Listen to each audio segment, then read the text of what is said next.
Bonjour à tous, Marie Bergougnou, référente pédagogique du BTS Production animale par apprentissage au CFA CFPPA du Lot. Je vais donc profiter de ces journées portes ouvertes pour vous présenter le BTS Production animale que nous proposons dans notre établissement. À savoir tout d'abord que les titulaires de ce BTS vont, à la sortie de ces 2 années de formation, assurer la conduite d'un élevage, donc maîtriser tous les aspects de cette conduite, l'alimentation, la croissance des animaux, la reproduction, la surveillance sanitaire, l'adaptation des bâtiments, etc. Donc cette formation peut amener par la suite les candidats à devenir des éleveurs, mais également bien sûr des techniciens spécialisés en production animale. Je vais donc passer à la première diapositive et vous présenter le contenu de la formation.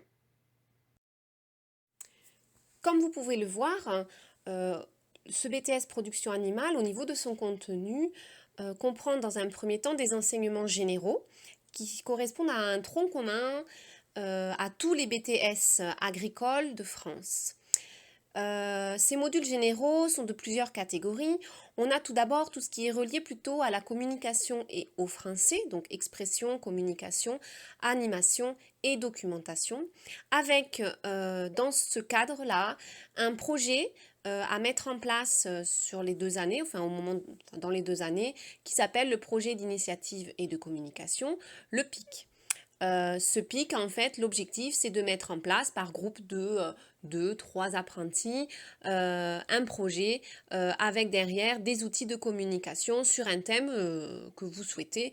Et donc, c'est pas mal intéressant par rapport à l'animation, notamment. Vous allez proposer une animation. On a en parallèle de ce module de français un autre module qui est un peu dessous là. Si vous regardez, il est au 5e niveau. C'est tout ce qui est organisation économique, sociale et juridique. Il s'agit en fait de l'économie générale. Alors pourquoi je le rattache au français? C'est parce qu'en fait, durant les 2 années, dans le cadre du français et de l'économie générale, on va traiter en fait d'un thème imposé à l'échelle nationale. Cette année, c'est le thème innovation, créativité, par exemple, mais on a eu aussi des thèmes tels que la jeunesse, la solidarité. Donc pour l'instant, on ne connaît pas encore le thème pour la promo à venir. Mais pendant ces 2 années, voilà, vous travaillerez sur ce thème et ça se finalisera ensuite par une épreuve terminale portant sur ce thème.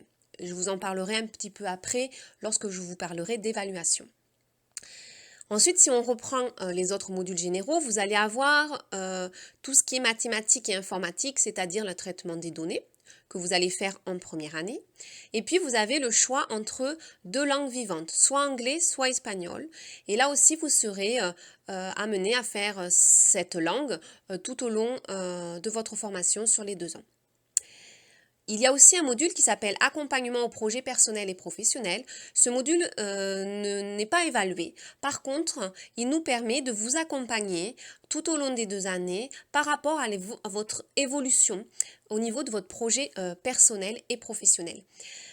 Puisqu'en effet, certains ont déjà dès le début peut-être une idée de ce qu'ils veulent faire suite au BTS, d'autres moins, mais tout au long des 2 années, que ce soit via l'intervention de techniciens, la rencontre aussi d'acteurs sur les territoires, la participation à des salons, vous pourrez ainsi petit à petit peaufiner, on va dire, votre projet professionnel et personnel. Enfin, les 2 derniers modules généraux sont le sport EPS, donc vous aurez aussi tout au long des 2 années et qui est aussi évalué. Et enfin, on a ce qu'on appelle les modules d'initiative locale. Dans notre jargon, on appelle ça les 1000. Il y en a 2, un en première année, un en deuxième année. Ces modules sont des modules de 35 heures et qui portent en fait sur sur l'élevage, bien sûr, mais sur des spécificités territoriales de chaque établissement. Donc, si vous allez dans un autre établissement, vous n'aurez pas les mêmes modules d'initiative locale. Nous proposons notamment des modules en partenariat avec l'équipe de BTS Axe du lycée agricole La Vinadi situé donc à Figeac. Et donc, vous êtes mélangés tous les BTSPA avec les BTS Axe. Et là, je vous ai mis quelques intitulés de modules que nous vous proposons. Il y a l'élevage caprin avec notamment la filière AOP Rocamadour, la commercialisation du bétail, tout ce qui est élevage de volailles, l'apiculture, le tourisme équestre, etc. Voilà pour les enseignements généraux. Nous allons maintenant passer à l'enseignement et à tous les modules et les enseignements professionnels. En ce qui concerne les enseignements professionnels, vous aurez en tout début de première année, essentiellement sur le semestre 1, des modules théoriques pour vous donner les bases pour pouvoir ensuite aborder tout ce qui est relié aux technologies générales et comparées des productions animales, c'est-à-dire tout ce qui est la zootechnie. Ces modules théoriques sont de la biologie, la biochimie notamment, mais aussi les statistiques liées aux productions animales. Vous allez ensuite, sur 2 modules qui suivent, plutôt apprécier le fonctionnement de l'exploitation et l'ancrage de l'élevage sur les territoires et dans la dynamique en fait européenne. Donc pour ça, le premier module, c'est tout ce qui est production animale et société. Donc on abordera l'histoire de l'élevage en fait, mais aussi les filières d'élevage, l'implantation des élevages sur leur territoire et les dynamiques territoriales, et puis la politique agricole commune. Ce module, il se mène sur les 2 années. Enfin, autre module assez général, c'est le fonctionnement de l'exploitation d'élevage. Vous aurez des cours de comptabilité et puis nous réaliserons une approche globale de l'exploitation agricole en s'appuyant sur une exploitation que nous allons visiter, mais aussi sur vos exploitations d'apprentissage. Puis on passe à un module qui est vraiment le cœur, on va dire, de ce BTS. C'est là d'ailleurs qu'il y a beaucoup en fait d'heures. Vous allez travailler sur tout ce qui est technologie générale et comparée des productions animales, c'est-à-dire l'alimentation, la reproduction, la génétique, tout ce qui est santé animale, croissance et développement. Ces modules sont répartis sur les 2 années. En parallèle, vous allez en fait réaliser tout ce qui est manipulation et intervention sur les troupeaux, que ce soit en porc, donc en porc en première année, et puis, donc qui est un monogastrique, et en deuxième année sur les ovins viande et les bovins lits. Et en parallèle, vous étudierez la conduite d'élevage. Donc vous allez aussi bien sûr travailler sur tout ce qui est production fourragère, puisque en effet, un élevage ne peut pas fonctionner sans production fourragère, sans alimenter en fait, qui permet d'alimenter le troupeau. Donc ça, c'est aussi très très important, et donc vous allez apprendre justement tout ce qui est conduite des productions fourragères et faire des TP sur le terrain en lien avec ces surfaces. Passons maintenant aux modalités d'évaluation. Vous allez être évalué sur des capacités, les capacités qui sont dans le référentiel du BTS production animale que vous pouvez trouver sur le site de Chlorophylle. Et en fait, vous allez être évalué sur 2 types d'épreuves.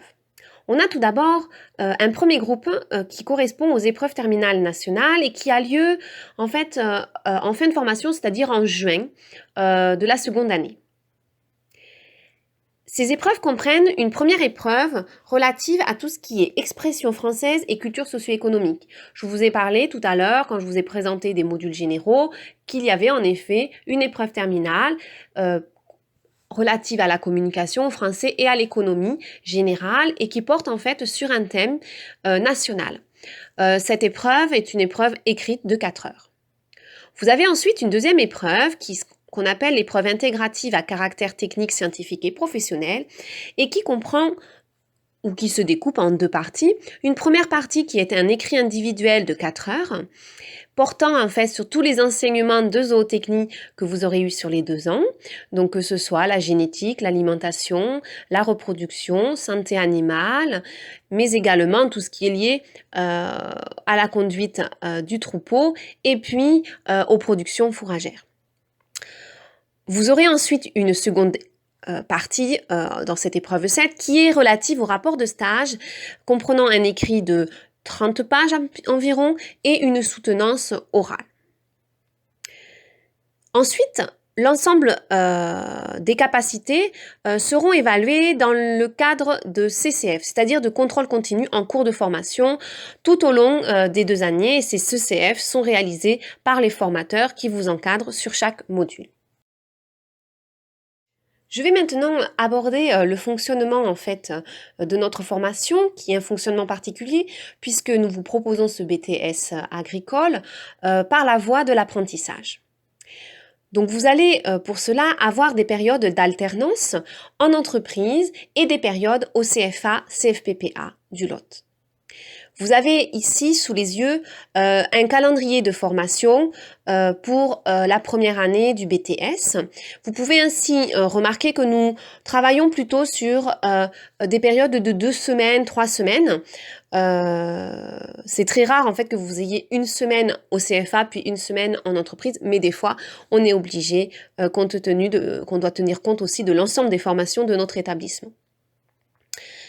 Vous verrez également au niveau du fonctionnement en interne, au sein du CFA-CFPPA, vous aurez 35 heures de cours par semaine, réparties du lundi au vendredi, avec une entrée au CFA à 9h30 le lundi matin,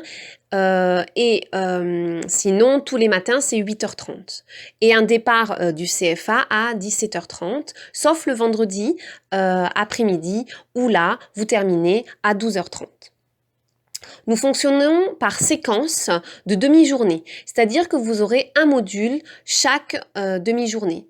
Le matin, vous pourrez avoir par exemple du français pendant toute la matinée et l'après-midi, vous aurez un module sur la reproduction l'après-midi. En ce qui concerne les vacances, on est là à partir du moment où vous rentrez en formation par apprentissage sur un fonctionnement plus professionnalisant. Donc, vous avez signé un contrat de salarié. Donc, vous avez droit en fait à 5 semaines de congés payés par an. Ces semaines doivent être prises bien sûr sur les périodes en entreprise et non pas au CFA, CFPPA. Et ces périodes de congés se prennent en lien avec le maître d'apprentissage, c'est-à-dire que c'est ensemble que vous déterminerez quand est-ce que vous pouvez prendre vos semaines de congé. Pour faciliter les échanges entre l'équipe de formation et la structure d'apprentissage, représentée par votre maître d'apprentissage, nous avons mis en place différents outils et notamment vous aurez dès la rentrée en septembre un livret d'alternance. Ce livret d'alternance nous permet